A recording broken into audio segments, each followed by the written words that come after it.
وصحبه رسول الله.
Hari ini insya Allah kita sama-sama berdoa yang dimulai dengan umul Al-Quran Al-Fatihah dan dilanjutkan nanti insya Allah saya bikin doa robiton pengikat hati semuanya. Mudah-mudahan Allah ikat hati kita dan Allah mudahkan semua urusan kita. Mari sama-sama kita mulai dengan ta'awuz, basmalah dan Al-Fatihah. A'udzubillahi minasyaitonir rajim. Bismillahirrahmanirrahim. Alhamdulillahirabbil alamin. Arrahmanirrahim. Maliki yaumiddin. Iyyaka na'budu wa iyyaka nasta'in. Ihdinas siratal mustaqim. Shiratal ladzina an'amta 'alaihim ghairil maghdubi 'alaihim waladdallin. Amin. Bismillahirrahmanirrahim. Alhamdulillahirabbil alamin. Hamdan syakirin, hamdan na'imin, hamdan yuhibbu man tasya' biyadikal khair. Innaka 'ala kulli syai'in qadir. Tulijul laila fil nahari wa tulijul nahara fil lail wa tukhrijul hayya minal mayyit wa tukhrijul mayyit. Terima kasih kepada Pak Dudi yang sudah memimpin doa. Mungkin acara berikutnya yaitu kata sambutan dari kepala sekolah pada Pak Dudi mewakili, kami persilakan.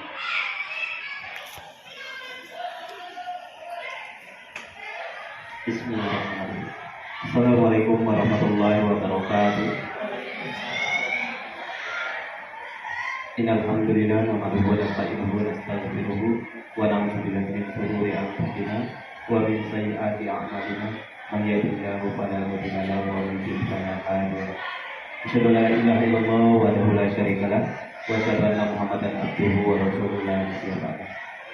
Yang kami hormati sini Ibu Rafiuni MCD dan Ibu Dina Marleni Estos sebagai calon guru penggerak angkatan 11. Yang kami hormati Bapak Ibu peserta atau Bapak Ibu Dewan Guru peserta diseminasi yang akan dilaksanakan oleh calon guru penggerak kita di sini Ibu Rafiuni dan Ibu Dina. Puji dan syukur tak hentinya selalu kita panjatkan kehadirat Allah Subhanahu wa Ta'ala, yang mana pada pagi hari ini alhamdulillah pagi menjelang siang maksudnya alhamdulillah kita semua masih diberi kesempatan dan kenikmatan oleh Allah Subhanahu wa Ta'ala, yang mana untuk hari ini kita masih sempat untuk hadir di sini, yaitu untuk mengikuti kegiatan diseminasi budaya positif atau aksi nyata yang akan dilakukan oleh Ibu Rafiuni dan Ibu Dina, di mana salah satunya adalah kegiatan ini adalah kegiatan guru penggerak yang salah satunya di modul 1.4 ya ya 1.4, dan alhamdulillah juga kita kemarin sama Pak Ojali sudah melalui itu semua, dan sekarang Ibu Lina dan Ibu Rafiuni sedang berjuang untuk menyelesaikan untuk membuang C-nya menjadi GP nanti. Ini adalah salah satu prosesnya. Ini adalah salah satu kegiatan positif dan mudah-mudahan nanti kita semua bapak-bapak ibu-ibu yang ada di sini nanti akan menyusul guru-guru yang hebat ini untuk menjadi calon guru penggerak ini. Dan kita jangan berpikiran atau berpikiran untuk menjadi untuk apa saya ikuti guru penggerak. Saya tuh nggak ada niat untuk jadi kepala sekolah. Tujuan kita bukan untuk jadi kepala sekolah saja di guru penggerak. Yang pertama yang kita dapatkan ilmu. Ilmunya sangat banyak sekali, yaitu pembelajaran, di mana kita di sini adalah yang duduk sebagai pemimpin dalam pembelajaran atau pemimpin dalam pendidikan yang ada di sekolah. Nah, kalau kita berpikiran, jadi guru penggerak ini tujuannya ingin jadi kepala sekolah. Jadi kepala sekolah itu adalah bonus. Kalaupun kita dapat nanti, alhamdulillah. Kalau tidak, ya jangan berkecil hati. Setidaknya kita sudah ada gelar baru sebagai guru penggerak. Siapa tahu nanti kata Pak Rojali kita ngobrol-ngobrol kemarin. Untuk sertifikasi itu wajib untuk ikuti guru penggerak. Alasannya simpel, takut dipotong rambut di lapangan sama Pak Asyik. Cuman itu. Tadi saya langsung, berarti mengundang saya untuk melakukan ke wali muridnya. Yang tadi mungkin saya sudah tertutup untuk memotong rambut anak-anak tadi, karena di rapat ini memang belum saya baru kasih peringatan ke anak-anak. Nah tadi lalu saya sharekan ke guru ke wali murid. Mohon maaf Bapak Ibu, kalau kerjasamanya untuk rambut dipotong. Kalau besok tidak dipotong, mohon izin anak bapak dan ibu untuk dicukur. Dan nanti kita boleh diskusi, tanya jawab ataupun hal-hal yang tidak kita misalnya paham kita pertanyakan, atau misalnya nanti ada Ibu Lina atau Ibu Kahyu ada yang kepleset, boleh nanti dikasih masukan. Mereka menerima masukan-masukan itu. Begitu. Mungkin itu saja yang dapat saya sampaikan, dan mungkin saya tidak dapat bersama Bapak Ibu di sini sampai selesai. Hanya dengan telepon juga. Karena tadi juga masih ada urusan di BK yang belum diselesaikan, tetapi kita bagi-bagi, bukan berarti saya tidak mau gabung Ibu Lina dan Ibu Rajuni. Saya asli ingin mengikuti kegiatan ini. Karena kenapa? Mungkin dengan mengikuti kegiatan ini, yang tadinya saya sudah 1 tahun lewat dari guru penggerak, mungkin sudah lupa ingatan, mengikuti ini lagi nanti ingat kembali. Itu saja Bapak Ibu, lebih dan kurang saya mohon maaf, dan kepada Allah mohon ampun. Bila taufiq wal hidayah. Wassalamualaikum warahmatullahi wabarakatuh. Terima kasih kepada Pak Ruli yang sudah memberikan kata sambutan.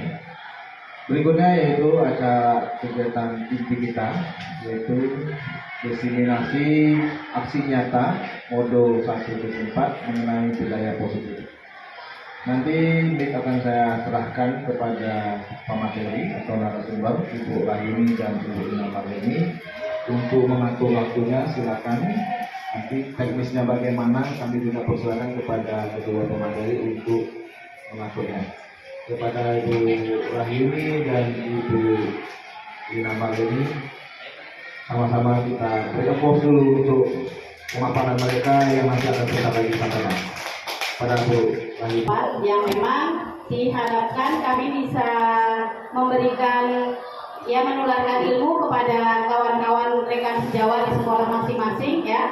Dalam hal ini kita di SMP Negeri 2 Kota Bengkulu, walaupun kami berdua sebenarnya beda kelompok ya, beda fasilitator dan juga beda pengajar praktiknya. Cuma karena satu sekolah, jadi diharapkan untuk kegiatannya karena kita melibatkan guru-guru di sini biar satu suara, jadi kami menampilkannya satu kali serba, cuman kami bagi tugas. Dalam hal ini kami akan menjelaskan mengenai budaya positif dan segitiga restitusi. Nah, nanti untuk saya, materinya saya akan menyampaikan tentang bagaimana budaya positif. Kemudian nanti akan dilanjutkan oleh Ibu Lina Marleni tentang segitiga restitusi. Saya kira itu aja untuk mengawalinya ya Pak Rojali. Jadi sistemnya memang kami langsung melanjut. Nanti setelah kami memaparkan, boleh Bapak Ibu yang mau kurang jelas atau yang ada yang ditanyakan atau yang mau disalah, nanti kami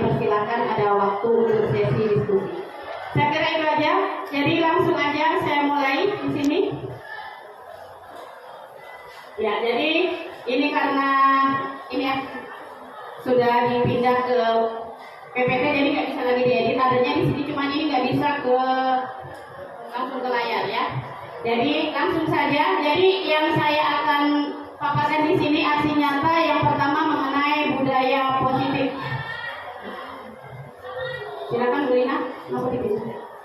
Ya ini aja nggak apa budaya positif ya. Jadi budaya positif, ya tujuan dari pelaksanaan pendidikan sekolah adalah yang ini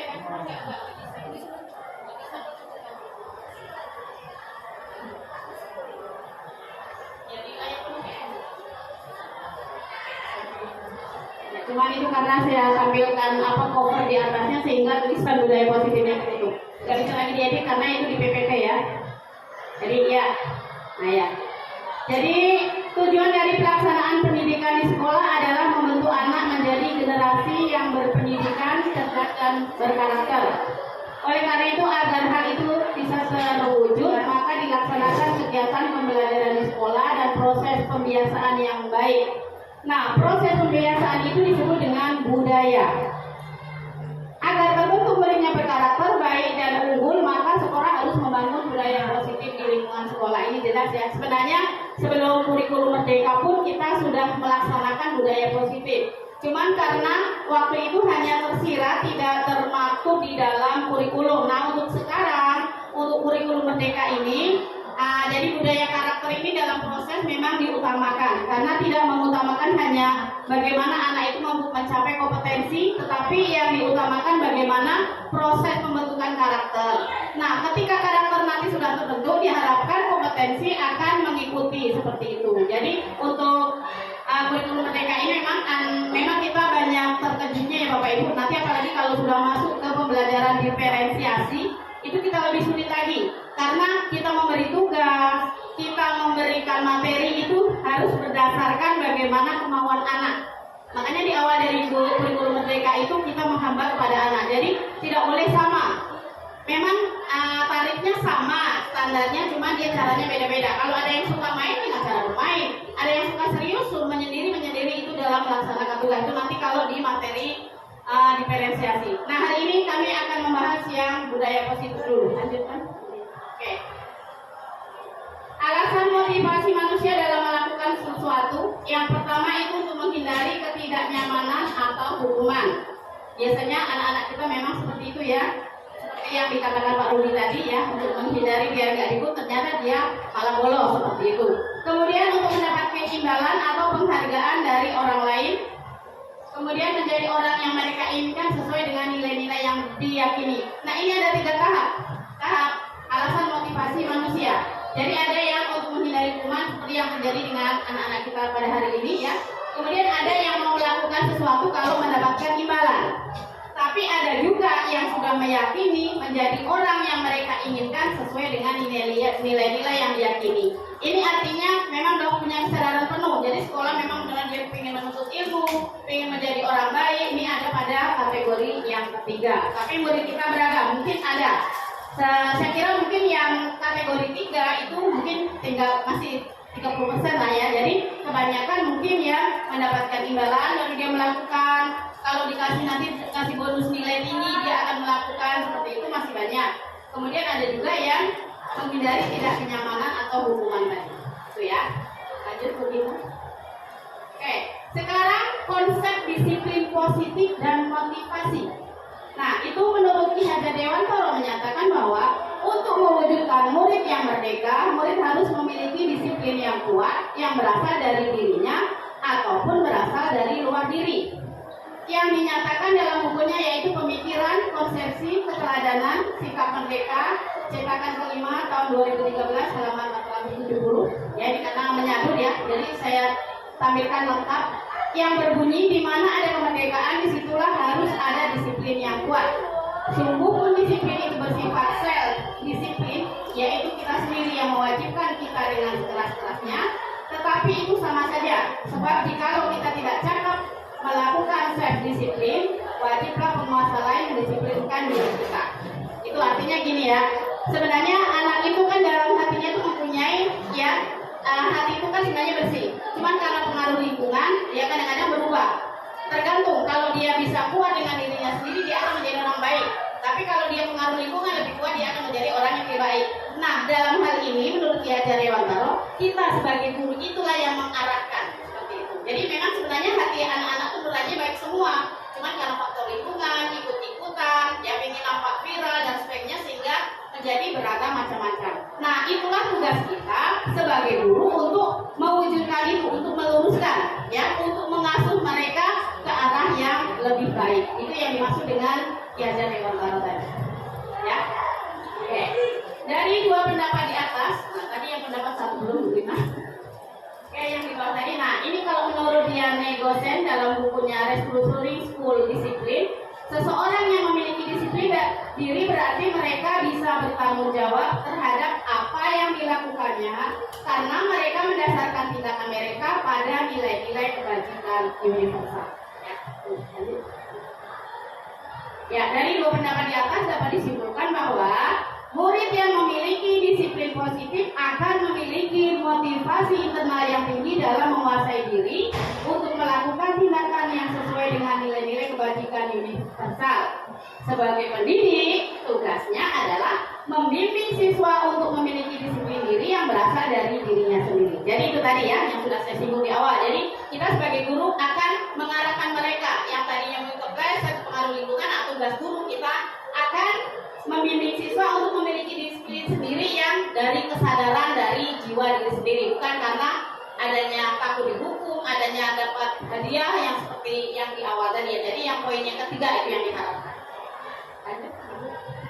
Kemudian yang kedua kita keyakinan kelas. Ya, setelah budaya positif ada, nanti kita ada keyakinan kelas. Setiap tindakan atau perilaku yang kita lakukan di dalam kelas dapat menentukan terciptanya sebuah lingkungan positif. Makanya kalau di kurikulum Merdeka ini diawali ya di tahun ajaran sebenarnya biasanya kalau saya kemarin sudah saya terapkan juga, coba saya aplikasikan di siswa. Jadi begitu masuk pertama kita di kelas itu kita langsung buat namanya kesepakatan kelas. Artinya biar anak-anak itu tahu rambu-rambu kita. Maunya apa sih kita dalam satu semester ini belajar dengan ibu?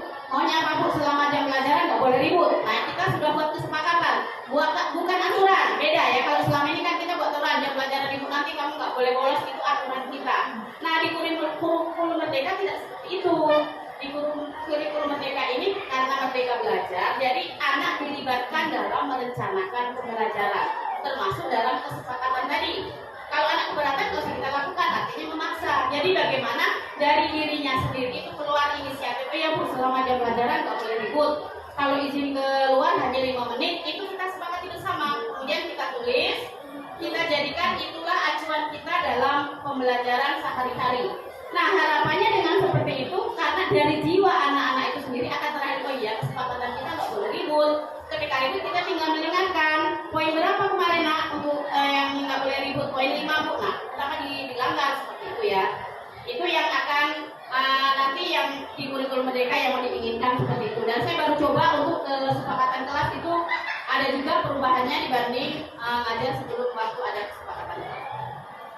Oke lanjut. Nah kemudian ini ke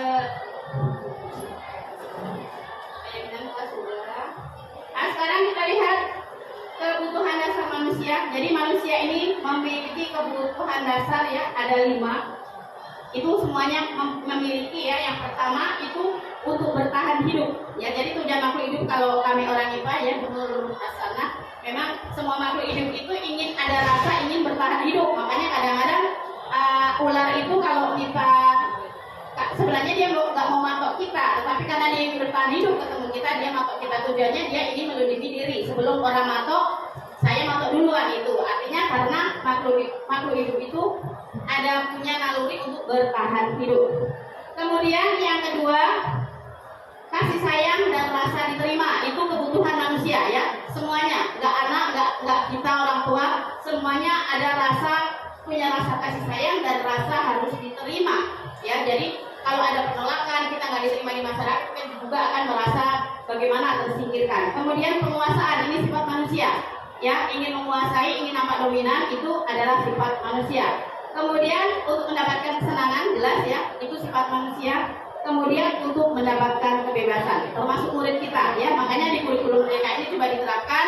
Jadi tidak mereka yang didoktrin, mereka yang diperintah, mereka yang diatur, tetapi mereka diberi kebebasan. Cuman kebebasan di sini kita harus pakai koridor, makanya di kurikulum tadi ya, pakai yang tidak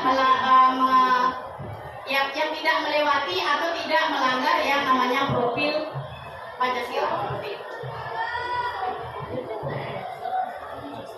Ini contoh kegiatan positif ya Bapak Ibu. Jadi kegiatan positif sebenarnya nggak terlalu yang rumit. Sekedar kita salam pagi hari itu kegiatan positif, karena untuk membiasakan anak ya, kebiasaan disiplin untuk dia bersalam. Kemudian yang saya tampilkan ini kemarin karena minta dokumentasinya, jadi yang saya lakukan di sini adalah upacara. Nah, upacara itu juga merupakan kegiatan positif karena untuk mendisiplinkan siswa dan untuk bagaimana mengenang para pejuang kita dulu dalam menempuh kemerdekaan ya kan. Jadi bisa mengibarkan bendera merah putih. Nah, kita di sekolah dilaksanakan setiap minggu, itu juga merupakan budaya positif. Ya, jadi untuk budaya positif saya kira itu saja ya dari saya. Nanti untuk posisi kontrol seorang guru, jadi kan karena murid tadi beragam, yang saya bilang tadi harusnya maunya anak itu semuanya lurus, semuanya bisa berbuat positif. Tapi kenyataan di lapangan kan anak banyak yang tidak lurus, artinya mungkin pengaruh lingkungan atau faktor latar belakang keluarga dan sebagainya, sehingga kita sebagai guru ada namanya posisi kontrol seorang guru. Ini ada 5, nanti yang akan langsung disampaikan oleh Ibu Lina Madeni karena kami sudah berbagi tugas. Itu aja dari saya, Bapak Ibu. Nanti kalau ada pertanyaan, nanti sekarang kita lanjutkan dulu ke materi yang kedua, yaitu Ibu Lina tentang posisi kontrol dan segitiga restitusi. Silakan Ibu Lina.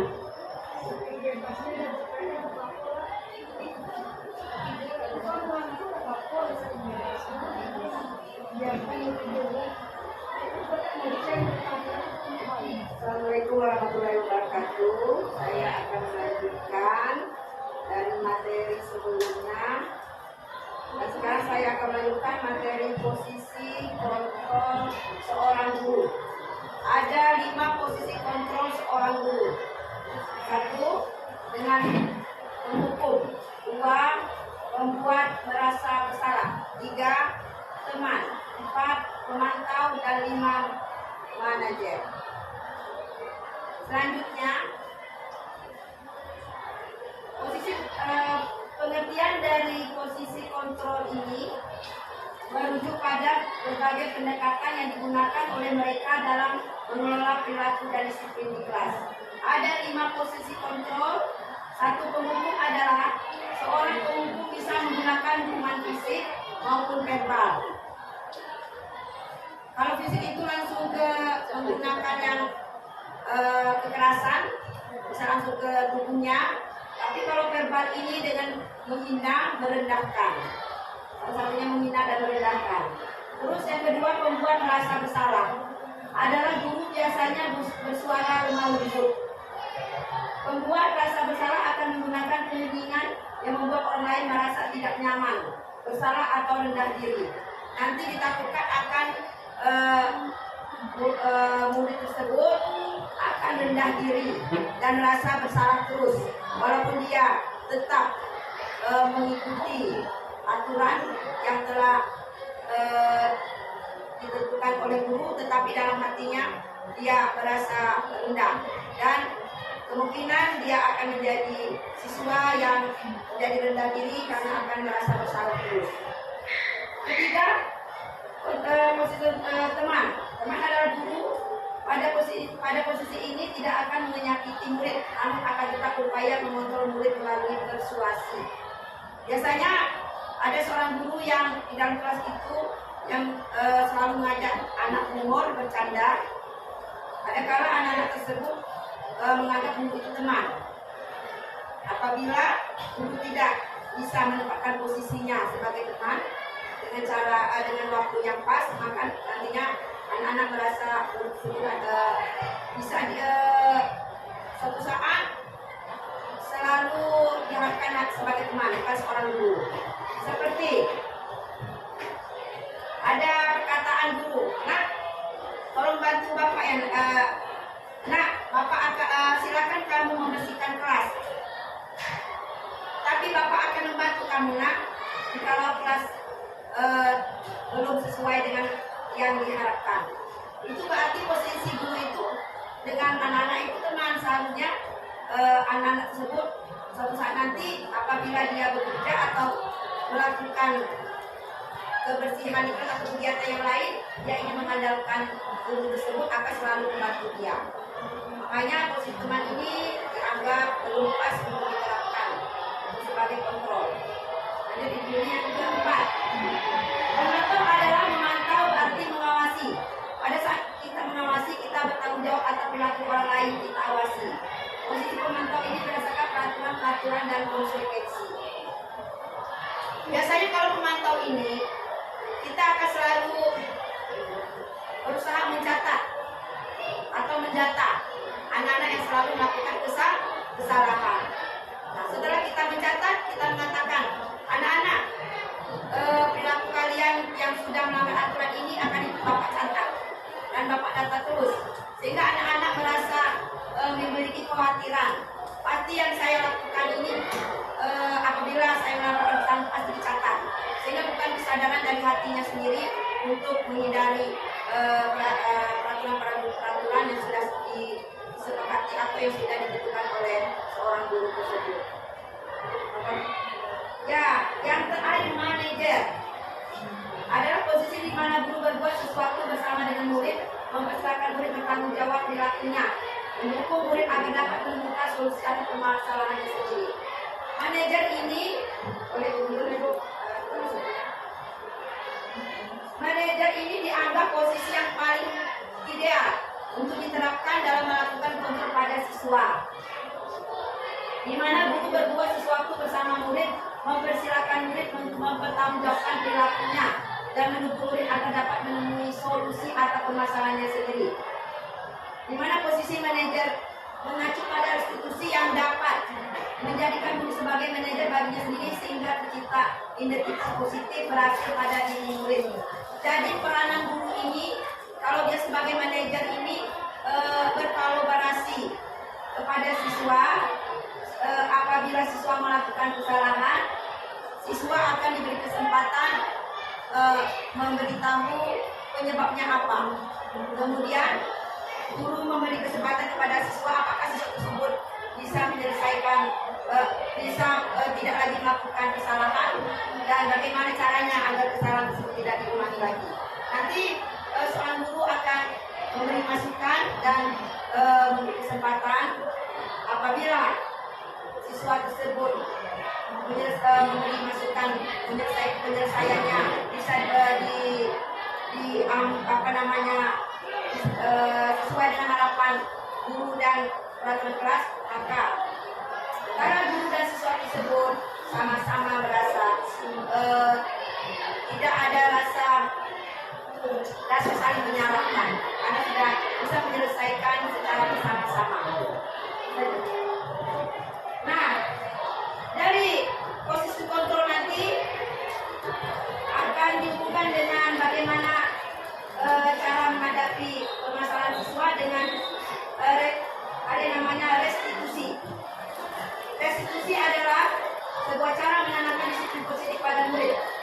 Menurut buku catatan penggerak Merdeka Belajar oleh Mulyani dan kawan-kawan, restitusi adalah proses menciptakan kondisi bagi siswa sekolah untuk memperbaiki kesalahan mereka sehingga dapat kembali kepada mereka dengan karakter yang lebih kuat. Kemudian restitusi adalah proses kolaboratif yang mengajarkan murid untuk mencari solusi masalah dan membantu murid berpikir tentang orang seperti apa yang mereka inginkan dan bagaimana mereka harus memperlakukan orang lainnya. Hampir makanya posisi manajer itu sangat ideal, maka dapat diterapkan di dalam kegiatan restitusi. Nah, ini ciri-ciri restitusi. Restitusi bukan untuk menembus kesalahan, namun untuk belajar dari kesalahan. Restitusi untuk memperbaiki hubungan. Restitusi adalah tawaran, bukan paksaan. Restitusi menuntun untuk melihat ke dalam diri. Restitusi mencari kebutuhan dasar yang mendasari tindakan, dan restitusi diri adalah cara yang Itulah maka yang harus kita ketahui ciri-cirinya. Terus ada tujuan restitusi. Restitusi adalah membantu menjadi lebih memiliki tujuan, disiplin positif dan membuktikan dirinya setelah berbuat salah. Ini diharapkan murid dengan memiliki kesadaran sendiri untuk tidak lagi mengulangi kesalahannya.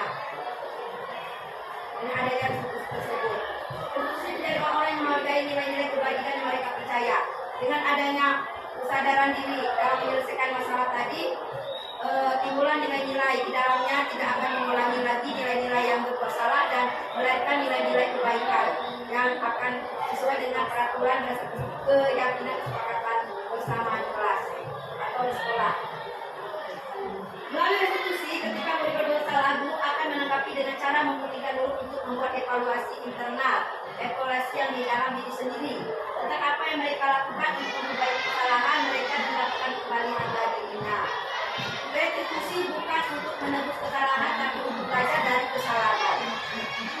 Jadi kalau restitusi itu bukan menebus kesalahan di mana dia merasa bersalah, tetapi dia merasa ketakutan akan dihukum, tetapi sementara dia akan sadar sendiri untuk menyadari kesalahannya dan memperbaiki kesalahan dengan hal-hal kebaikan yang bisa membuat dirinya menjadi manusia yang seharusnya atau anak yang seharusnya sesuai dengan aturan yang disepakati bersama. Nah, dari pengertian restitusi dan tujuannya tadi, kita hubungannya dengan segitiga restitusi. Segitiga restitusi adalah suatu proses dialog yang dijalankan guru atau orang tua agar dapat menghasilkan murid yang mandiri dan bertanggung jawab. Nah, ini yang mungkin rekan-rekan guru hebat pasti sudah pernah melihat kalau buka PMPM atau yang mengikuti pelatihan pelatihan mandiri, nanti ada ini untuk segitiga restitusi. Di mana segitiga restitusi ini ada 3: validasi tindakan yang salah, menstabilkan identitas, dan menanyakan keyakinan. Nah, ini salah satu kalau keyakinan tadi biasanya awal tahun ajaran baru kita masuk oleh wali kelas atau guru mata pelajaran membuat keyakinan kelas yang disepakati bersama-sama. Terus menstabilkan identitas. Nah, berdasarkan prinsip membuat kesalahan, ada bagian dalam proses pembelajaran. Itu masuk dari menstabilkan identitas, terus menggeser identitas gagal menjadi identitas sukses. Contoh dari menstabilkan identitas adalah ada kata-kata, contohnya kata-katanya adalah tidak apa-apa berbuat salah. Tuh katanya ya, menstabilkan identitas antara guru mengatakan tidak apa-apa berbuat salah. 2, guru pernah juga berbuat salah, kata guru ya. Kata guru lagi kita bisa menyelesaikan ini. Itu cara kata-kata untuk menstabilkan identitas dalam menyelesaikan masalah anak atau murid. Validasi tindakan yang salah. Pengertiannya berdasarkan prinsip pelaku upaya memenuhi kebutuhan tertentu. Guru akan bergeser dari pemikiran stimulus respon menjadi proaktif, mengenali atau mengetahui kebutuhan murid akan memperbaiki hubungan dengan murid tersebut. Contohnya, kamu pasti punya alasan mengapa melakukan semua ini. Nah, ini. Terus menanyakan keyakinan. Murid akan diberi pertanyaan bermakna untuk menunjukkan motivasi intrinsik. Motivasi intrinsik adalah motivasi yang ada dalam diri anak tersebut, bukan dari luar. Terus mampu mengaitkan keyakinan dengan tindakan yang salah. Contoh kata-katanya apa nilai-nilai yang telah disepakati di sekolah. Contoh kasus, ada siswa yang suka melanggar tata tertib, guru dapat membentuk refleksi dan mengingat kembali nilai sekolah yang serta membantunya berefleksi apa yang ingin dicapai, akan seperti apa dia di masa yang akan datang. Kebetulan kemarin saya nyanyi video tapi suaranya tidak ada, tapi itu sudah saya laksanakan penyelesaian masalah siswa dengan segitiga restitusi. Setelah saya melakukan permasalahannya, kasusnya apa Buyut? Nah, kasus seorang anak ada di sini, Ibu Santi kebetulan dia menceritakan bahwa ada anak namanya Sakila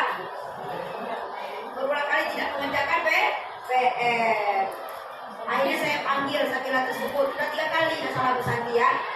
Nah, dan ternyata Sakila itu akhirnya bercerita. Pada awalnya dia bercerita, mengatakan masalahnya. Kemudian ada kalimat saya mengatakan bahwa Sakila, semua manusia itu pernah salah. Tetapi kesalahan kamu itu bisa kamu perbaiki apabila kamu bisa melakukan kebaikan. Pada akhirnya Sakila itu juga mengatakan masalah sebenarnya dan akhirnya menyadari kesalahannya tanpa merasa takut, tetapi dia siap sesuai keyakinan kelas akan siap memperbaiki kesalahannya. Itu saja materi tentang restitusi kelas yang saya paparkan. Semoga teman-teman paparkan guru yang hebat bisa memberi masukan ataupun menanyakan pertanyaan ataupun mau menambah dari materi yang kami bahas. Ibu Santi, Pak Budi, siap berani, Pak Andre. Siap-siap dicatat. Ya, silakan Ibu Maria.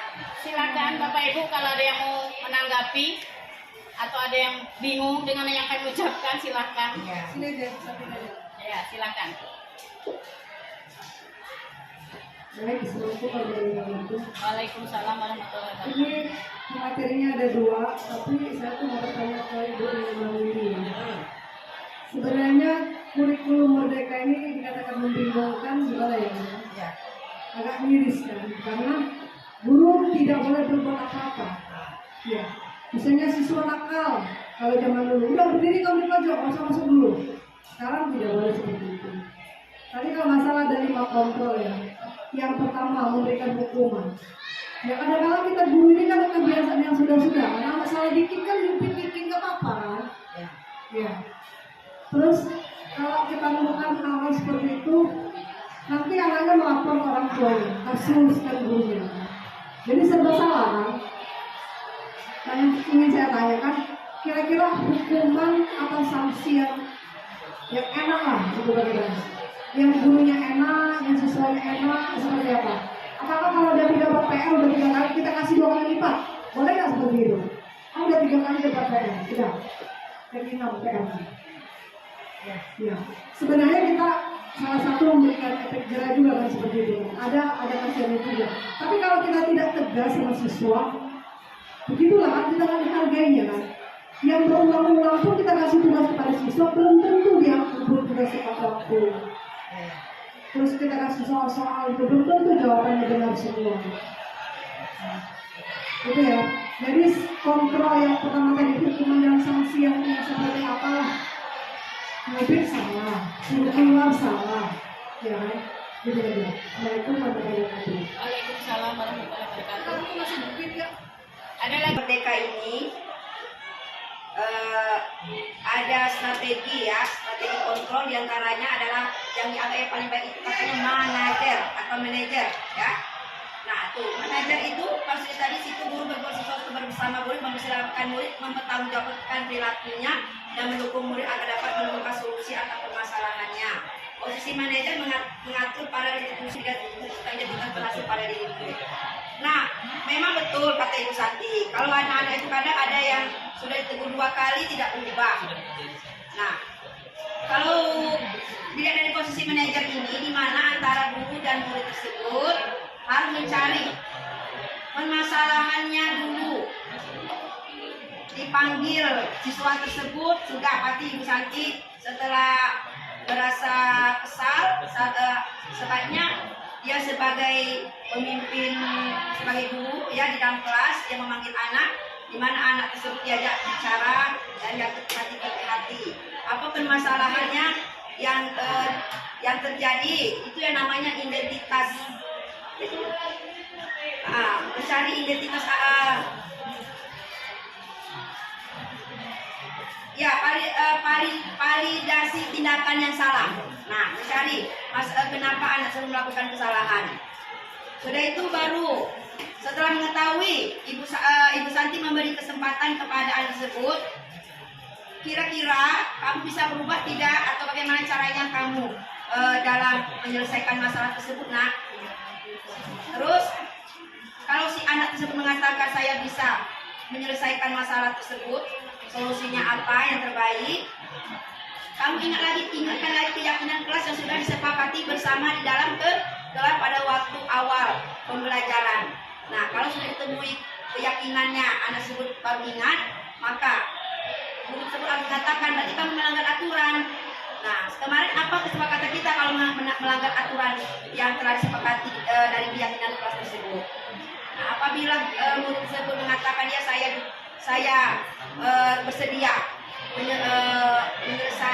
tidak lagi melanggar aturan tersebut, maka guru tersebut menerima dulu anak tersebut akan siap untuk tidak mengulangi lagi.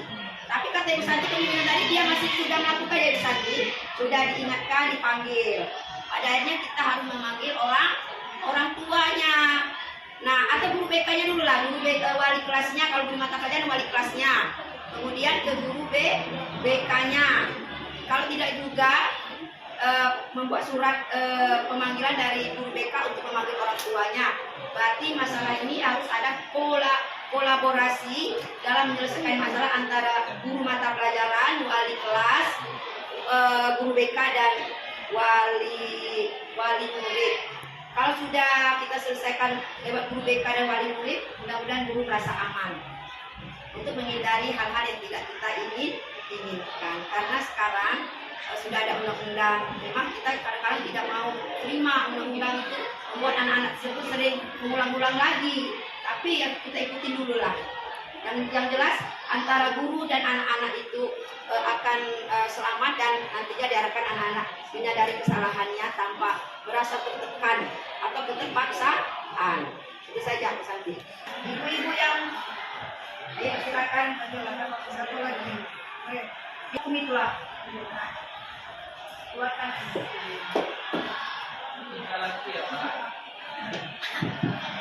Assalamualaikum warahmatullahi wabarakatuh. Terima kasih kepada Ibu Rahimi dan Ibu Lina yang telah memberikan pemahaman bagi kepada kami mengenai budaya disiplin positif, posisi kontrol guru, serta segitiga restitusi. Nah, yang saya ingin tanyakan di sini kan biasanya kita setiap awal ajaran itu membuat keyakinan atau kesepakatan kelas. Nah, sedangkan tadi ada beberapa posisi kontrol, 5 kalau nggak salah ya. 5 posisi kontrol mulai dari penghukum sampai guru sebagai manajer. Nah, yang ingin saya tanyakan, boleh tidak kalau kita itu membuat keyakinan kelas, tapi di sana ada kesepakatan hukuman kayak gitu. Nah, kan katanya tadi guru tidak boleh berposisi sebagai penghukum, tetapi seharusnya guru harus berposisi sebagai manajer. Nah, apakah boleh memberikan hukuman-hukuman di dalam keyakinan kelas itu? Mungkin itu saja pertanyaan dari saya. Terima kasih. Assalamualaikum warahmatullahi wabarakatuh. Terima kasih ya kepada Pak Andre sudah bertanya kepada kami ya. Jadi bagaimana kita menghadapi siswa yang beragam, dan itu memang sebenarnya tiap hari ketemu, tiap kelas ada ya. Makanya di sini di kurikulum Merdeka ini, kalau dulu kita kan kalau hukuman bagi guru itu tidak ada, artinya tidak ada sanksi bagi guru untuk melakukan, untuk menegur siswanya ya. Kalau dulu ya, kalau sekarang kan ada HAM dan sebagainya. Nah, untuk di kurikulum Merdeka ini, makanya di kurikulum Merdeka ini dilahirkan ada namanya posisi kontrol seorang guru untuk mengantisipasi siswa untuk lebih melakukan kesalahan ya, karena siswa juga sama dengan kita pasti melakukan kesalahan. Nah, caranya yang lebih bijak. Makanya di sini ada posisi kontrol tadi ada 5, ada penghukum, ada pembuat merasa bersalah, ada teman, ada pemantau, dan ada manajer. Nah, tadi sudah dijelaskan sama Bu Ina, yang paling ideal adalah yang posisi guru sebagai manajer, karena itu sebenarnya panjang kalau sebagai manajer tadi kan, karena kita harus melihat dulu tadi kan validasi tadi ya. Kemudian merasa tidak bersalah dulu, itu kan prosesnya panjang. Nah, bagaimana kalau yang sesaat, sepertinya misalnya anak berkata kotor, itu kan kalau harus kita cari dulu pakai manajer mungkin susah kan. Nah, sebenarnya penghukum di sini yang tidak boleh itu artinya yang membuat anak itu nanti menjadi pertama rendah diri, kemudian dia merasa tersakiti, ya, sakiti artinya batinnya. Kalau mungkin kata-kata guru yang kasar itu yang tidak boleh. Artinya kita menghukum tapi yang mendidik, yang membuat mereka tidak jera, yang membuat mereka tuh masih tetap nyaman di kelas, itu boleh dilakukan. Artinya mungkin dengan kata-kata yang bijak seperti itu. Bagaimana kita kembalikan? Bagaimana kalau misalnya kan yang sering dilakukan di sini ya, menyebut nama orang tua seperti itu ya. Bu, kami dikatakan mak kami disebut. Nah, kita kembalikan pertanyaan pada anak, gimana kalau mak kamu disebut terus? Nah, apakah kamu nggak malu? Malu, Bu. Nah, artinya kalau kamu malu, mak kamu disebut terus, jangan menyebut nama mak orang. Nah, itu cara menghukum yang tapi tidak merasa anak itu nanti merasa rendah diri setelah. Tapi kalau coba kamu itu sering ngatoin mak orang, nah itu kan dia akan merasa rendah diri. Nah, di sini yang dimaksud ya Pak Andre, sebenarnya posisi di sini tidak selamanya harus sebagai manajer, karena sebagai manajer itu mungkin yang kelasnya berat, karena itu prosesnya panjang kan seperti itu. Jadi kalau menghukum di sini posisinya boleh, cuman yang itu tadi, tidak membuat anak merasa rendah diri, tidak membuat anak merasa kapok datang ke sekolah, tidak merasa anak itu tersakiti. Seperti itu ya Pak. Itu saya kira. Mungkin ada yang lain. Kalau nggak ada lagi sudah, berarti kami anggap berdua Bapak Ibu sudah menyerap ilmu kami. Ya, itu tadi ya. Jadi kalau memang tidak ada yang ditanyakan, mudah-mudahan ini adalah proses. Kami juga masih C, karena pembelajaran ini masih sampai bulan Desember Bapak Ibu. Sekarang baru Agustus, jadi masih September, Oktober, November, Desember, masih 4 bulan lagi. Mudah-mudahan banyak ilmu yang kami dapatkan. Nanti kalau ada desiminasi lagi di sekolah, kami harapkan kehadiran Bapak Ibu, karena dengan kami menularkan ilmu, kami menyampaikan yang kami dapat. Pertama, kami menjadi tidak lupa, ya kan, karena sudah menularkan.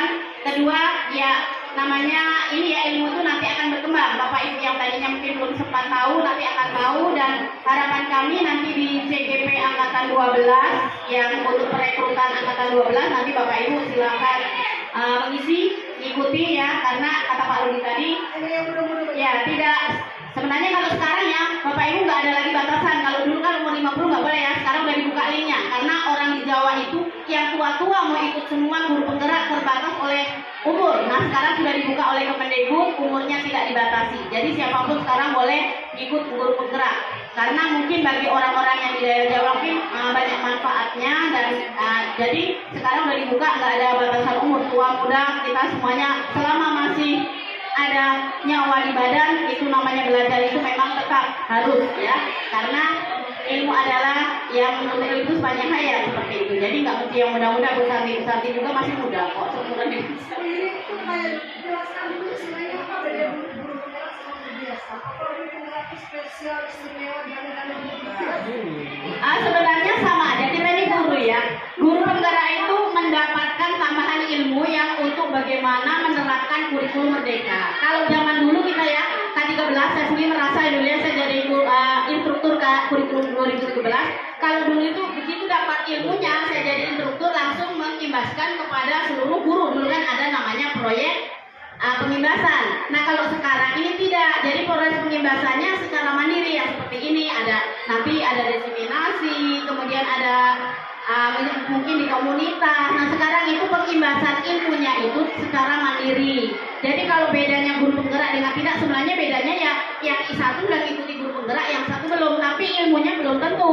Kadang-kadang udah ikut guru penggerak tapi nanti nggak diterapkan, nggak diimbaskan, nggak diseminasikan, juga sama aja. Orang lain nggak tahu kalau kita ini ada ilmu yang lebih dibanding yang lain. Jadi kalau gelar tidak menambah, gaji tidak menambah, yang bertambah adalah ilmunya, gitu saja ya. Itu aja Bapak Ibu ya.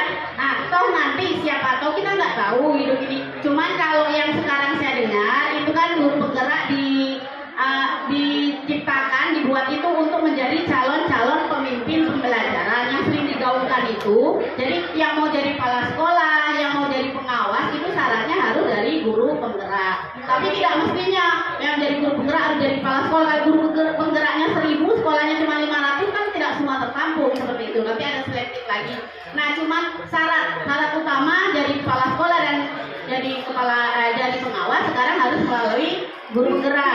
Ya, itu kalau yang di online ya. Jadi saya pernah lihat, memang saya pernah buka seperti itu. Jadi kalau memenuhi syarat dengan tidaknya itu, kalau sertifikat guru penggerak belum ada, belum bisa masukkan secara online. Seperti kita naik pangkat ya, itu aja yang saya tahu ya Bu Santi. Nanti kalau untuk yang ini nanti tanya ke Dewi aja. Badan guru penggerak. Itu aja ya. Oke, kalau nggak ada lagi Bapak Ibu terima kasih atas kehadirannya. Mudah-mudahan yang kami tularkan ini ada manfaatnya. Kami kalau berdua kalau ada kesalahan, ada kekeliruan dalam menyampaikan materi, kami juga masih C, ya masih TGP, masih jauh dari GP, ya belum lulus, masih jauh perjalanannya. Jadi kami mohon maaf yang sebesar-besarnya. Ini yang kami bisa kami sampaikan, kurang lebih mohon maaf. Wabillahi taufiq wal hidayah.